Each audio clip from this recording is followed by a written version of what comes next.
Зүгээр л зүүдэлсэн газар очиж ухангуутал тэгэл долларын систем болчих юм уу тий. Тэгэхээр ердөө ханыхаа нүхийг таглахын тулд авсан зураг нь зүгээр л сая 250 мянган доллар болж байгаа юм уу. 150 сая доллараар үнэлэгдэх хэмжээний олдвор болчихлоо шүү дээ. Эдгээр нь Английн зүүн нутгийн хаан Редвалдын гэтээ ингээ сүүлд одны ховор төрлийн чулуу дэлхий дээр байна гэдэг бол тэгэхээр яаж утсан ч ухаж олсон олдвороос илүүгээр тэнгэрээс унссан баялаг бол үнэхээр гайхалтай харагдаж шүү дээ. Та хэзээ нэгэн цагт ажил хийхгүйгээр асар хэмжээний хөрөнгөтэй болох талаар мөрөөдөж байсан уу? Мэдээж тэгсэн баг. Гэхдээ зүгээр л санамсгүй байдлаар амьдралаа эргүүлчихсэн маш олон хүмүүс байдаг. Эдгээр нээлтүүд нь энгийн нэг сургуулианаас хуучин захын жижиг худалдаанаас бүр хямдхан авсан зургнаас хүртэл олдсон гэвэл та итгэх үү? Гэхдээ болгоомжлоорой. Их мөнгө зарим хүмүүсийг маш том аюулд оруулж мэднэ. Тэгэхээр хамтдаа Азар улсын эд баялгаар баяжсан хүмүүсийн талаар яг хамтаа мэдэж уцгаая. За, hello guys, Tim Cohen дараагийн бичлэгэнд тавтаа морил. За энэ удаагийн дугаард хэдүүлээ яах вэ гэхээр би Instagram болон Facebook дээр poll үсгээд хамгийн их санал авсан сэдв болохоор хүмүүсийг баяжуулах хамгийн азтай нээлтүүдэд дээр маш олон хүмүүс бичлэг хийгээч гэсэн санал дэвшүүлсэн байсан. Тийм болохоор та бүхний хүсэлтээр дэлхийд хамгийн азтай баян болсон хүмүүсийн талаар мөн тэрний нээлтүүдийн талаар хамтаа үзэх болно. За тэгээд энэ дугаар үнэхээр сонирхолтой дугаар байх болно гэдэгт бол итгэж байна. За олон юмраа туушаа бичлэгэндээ орё те. Та бичлэг хийхээс өмнө лайк дараагүй лайк дараа, subscribe дараагүй subscribe дарж дэмжгээ битэн мартаарай. Намайг зургатаар маш олон хүмүүс үздэг юм билээ. Та хэд subscribe дараагүй subscribe дарж дэмжгээ битэн мартаарай. Би дутхгүй 100 мянгалаа болох гэж байна. За хамтаа бичлэгэндээ орцгоё.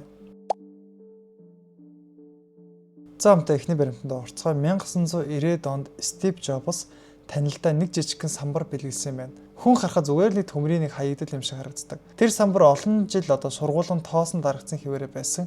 Харин 2020 онд эзэн гаргаж ирээд тэр самбарын үнийг тогтоолгосон чинь энэ нь Apple-ийн хамгийн анхны туршилтын загвар буюу Apple I-ийн прототип болох нь тогтоогдсон юм байна. Үүнийг болохоор Стив Визник өөрийн гараар угсарч байсан юм байна. Дуудлага худалдаагаар энэ зүйлийг үнэлүүлээ заруулсан чинь 677 мянган $. Үнд хүрсэн юм байна. Йоо бүр амар хүмүүсийн зүгээр л орхисон хэрэггүй зүйлс зүгээр ирээдүйд түүхэн үнэт зүйл болж хуурсан юм биш үү?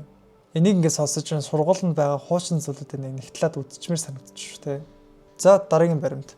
2005 онд Норма гэдэг нэг эмэгтэй хуучин барааны захтай нэгэн зүйлд худалдаж авсан байна. Үнэ нь ердөө $15 авсан.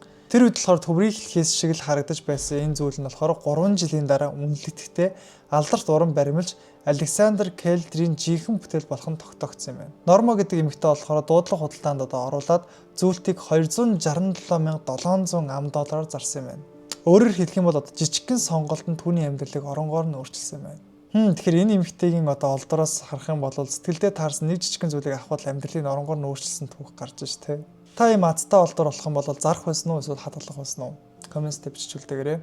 За тэгэхээр хамтаа дараагийн баримт. Индианыгийн нэгэн эр тавилгын дэлгүүрээс цэцгийн зураг худалдаж аваад гэрийнхаа ханыг шимгэлсэн юм байна. Өмнө нь маш хямдхан байсан учраас ердөө ханыхаа нүхийг л таглахын тулд худалдаж авсан юм байна. Гэтэл хэдэн жилийн дараа мэрэгчлэнээс шалгуулахад энэ нь Америкийн алдарт зураач Мартин Джонсон хийдигийн жинхэнэ бүтээл нь болж тогтоогдсон юм байна. Энэ зургийнхын үнэлгээ нь хэд болсон бэ гэхээр сая $250 мянган болсон юм байна. Тэгэхээр ердөө ханыхаа нүхийг таглахын тулд авсан зураг нь зүгээр л сая $250 мянган болж байгаа юм уу? Бараг зураг хадгалах юм шүү те. Би бол багтаа зурчихсан зургууд хүртэл байж л байгаа. Гэтэ гол нь үнд хүрэх юм бол яах юм бол. За тэгэхээр дараагийн баримт. 1988 онд эрэлчин Томми Томпсон түүхэнд хамгийн том нээлтүүдийн нэгийг хийсэн юм байна. Тэрээр болохоор SS Central American гэдэг нэртэй уурын онгоцны сүрлийг илрүүлсэн юм байна. Энэ онгоц нь 1857 онд далайн шурганаар живж 13 жил хайгуул хийсэн боловч хизээч олдоогүй олдвор юм байна. Харин Томми болохоор тусгай хайгуулын арга ашиглаж усанд орох онгоцыг илрүүлсэн бөгөөд 30 мянган фунтын алт гаргаж ирж чадсан юм байна. Энэ алтны нийт үнэ нь болохоор 100-аас 150 сая $. Хүрсэн юм байна. Зөвхөн нэг алтан гудамаа гэхэд л дангаараа $8 сая зарагдаж ирсэн юм байна. 39 даатгалын компани болохоор энэ алт өөрсдийнх ингээд шүүхээр маргаж эцэст нь Томми ба түүний багийнханд алтны 92%-ийг нь авсан юм байна. Гэвч Томмиг хөрөнгө оруулагчдаа өгсөн өрөө төлөөгүй 500 алтан зоос алга болсон хэрэгээр олон удаа шүүхэд дуудагдсан боловч очоогүй юм байна. 2015 онд тэр баригдаж шоронд орсон бөгөөд одоо ч тэндээ байсаар байгаа. Учир нь тэр алтан зооснууд хаана байгаагаа хэлэхээс тэр эрс татгалзсан юм байна. Гэхдээ миний бодлоор аим азтай энэ 100-аас 150 сая $-оор үнэлэгдэх хэмжээний олдвор болчихлоо шүү дээ. Тэгэд энэ олдворыг олцоход шоронд орчхоор чинь баг аз биш баг ачаа болоод хувирсан юм шүү те. Та энэ хүний оронд байсан бол алтыг шударгаар хуваах байсан уу? Эсвэл бүгдийг өөртөө аваа нууцлах байсан уу? За манайхан та бүхэнд болох маш сайхан мэдээ байна. Тун удахгүй Солонгосын домог болсон охидын хамтлаг болох TR хамтлаг манай Монголд ирж тоглолтоо ихэр болсон байна. 9 сарын 12-нд төв цэнгэлдэх хүрээлэн тоглолтод болохоор болсон. За би багадаа энэ хамтлаг үнэхээр их сонсдог байсан. Тэгээд амьдаар уулзсан ихэр үнэхээр их тоглолж байна. Та админ салбараа аваагүй байгаа бол Shopify Tickets-ийн болон CUG-ийн бүх салбаруудаар худалдаалж байгаа юм шүү. За тэгээд удахгүй уулзцгаая. За тэгэхээр дараагийн баримт. 1980 онд Австралийн Виктория мужийн нэгэн тосгонд Кевин Хиллер гэдэг нэртэй хүн сонин зүү зүүдэлсэн байна. Тэрээр зүүдэндээ алтны хэлбэртэй зүйл харсан бөгөөд сэрээд зурж тэмдэглэсэн байна. 12 хоногийн дараа Кевин металл илрүүлэгчтэйгээ ойролцоох талбайд гарч хайж яваад дохио өгснгийг нь сонсоод газар ухаж эхэлсэн байна. Гэтэл ердөө 30 см-ийн гүнээс аврах том алт гарч ирсэн бөгөөд Hand of the Fifth Nugget гэдэг нэртэй болсон байна. Энэ алтанд 27 кг жинтэй хүний гар шиг хэлбэртэй байсан бөгөөд хожим Америкийн Golden Nugget казиног $1 сая худалдаж авсан байна. Зүгээр л зүүдэлсэн газар очиж ухан гутал тэгэл долларын сэтг болчих юм уу тий.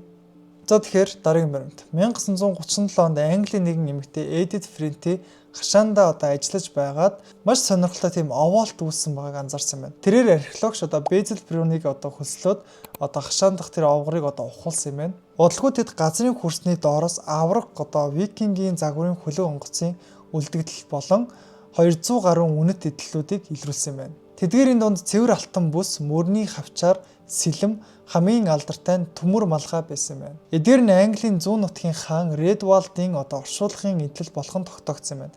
Edith Frinty болохоор энэ эд зүйлсүүдийг худалдаалахыг хүсээгүй бөгөөд Британийн музейд бэлгэлж хандуулсан байна. Гэхдээ заримдаа үнэт зүйлсийг зүгээр мөнгө болгох биш, түүхэн дурсгал болгож хадгалсан нь хамгийн зөв биз дээ тий. За тэгэхээр дараагийн баримт. 1986 онд Австралийн Lightning Ridge гэдэг нэртэй газар уурхайчид дэлхийн хамгийн гайхалтай Опол чулууг олсон юм байна. Энэ нь болохоор Halley's Comet Opal бараг хүний атганы хэмжээтэй 2000 карат жинтэй авраг хар опол байсан юм байна. Энэ төрлийн чулуу нь болохоор зөвхөн энэ нутагт л олддог маш ховор төрлийн чулуу юм байна. Чулууг болохоор Хелигийн сүгэлт одны нэрээр нэрлсэн маш хүмүүст сонирхолтой санагдсан юм байна. Учир нь яасан бэ гэхээр Хели гэдэг нэртэй сүгэлт од дэлхийгээр яг тухайн үед зөрж өнгөрч таарсан юм байна. Энэ чулуу нь болохоор $1.7 сая үнээр үнэлэгдсэн юм байна. Гэхдээ энэ чулуу нь болохоор хамгийн том опол чулуу бол биш. 2011 онд Квинсланд мужаас жин нь 24 фунт буюу 55 карат хүрсэн авраг опол олцсон бөгөөд өнө нь болохоор хэдэн сая доллар хүрэхээр байсан ч дууд худалдаараас татгалцсан юм байна. Гэтэ ингээд сүүлт одны ховор төрлийн чулуу дэлхий дээр байна гэдэг бол маш үзэсгэлэнтэй шүү дээ тий. Сүүлт одны хилтерхий гэдэг чинь манайхаас хэдэн мянган гэрлийн жилд байрлах газар шүү дээ тий. Тэгэхээр мэдээж өндрөөр үнэлэгдэх аргагүй юм. За тэгэхээр дараагийн баримт. 100 жилийн өмнө Канзас мужид авраг том солир унж байсан тохиолдол байсан байна. Гэхдээ хамгийн том хэсэг нь болохоор 2005 онд илэрсэн байна. Геологчид Филипп Мэни болон солирын ангууч Стив Арнолд нар хайгуул хийж байгаад 650 кг жинтэй том хэсгийг нь олсон юм байна. Энэ нь болохоор Вернам метеорит гэж нэрлэдэг. Зөвхөн энэ хэсгийн үнэлгээ нь болохоор 2016 онд 700-аас 1.1 сая $1 үнэлгээнд хүрсэн юм байна. Харин нийт 15 фунт буюу 7 тонн орчим хэсгүүд олцсон бөгөөд бүгдийн нэг дор олсон бол 100 сая $1 үнэтэй байх байсан юм байна. Тэгэхээр яаж утсан ч ухаж олсон олдроос илүүгээр тэнгэрээс унссан баялаг бол үнэхээр гайхалтай харагдаж шүү дээ. За тэгээд энд хүрээ дугаар маань өндөрлөж байна. Хэрвээ та бүхэн таалагдсан бол лайк дараа subscribe дарахаа битгий мартаарай. За тэгээд part 2-ыг үзэх хүсэн бол та хэд маань comments дээр бичиж үзэлтээгээрэй. Бидэрт бас дахиад амар сонирхолтой судлах хэдэн чухал баримтууд байгаа. Тэгээд та таалагдах юм бол би part 2 болгоод хийх болно. За тэгээд утгагүй бидлээ 100,000 болох гэж байна. Бүгдэнд нь маш их баярлалаа. За тэгээд дараагийн контентоор уулзцгаая. Эдгээр нь 7 дугаар зууны үед газар доор буслагдсан байсан бөгөөд эдгээр нь 7 дугаар зуунд газар доор буслагдсан байсан бөгөөд нийтдээ эдгээр нь 7 дугаар зууны үед газар доор буслагдсан байсан. Эдгээр нь 7 дугаар зуунд газар доор буслагдсан.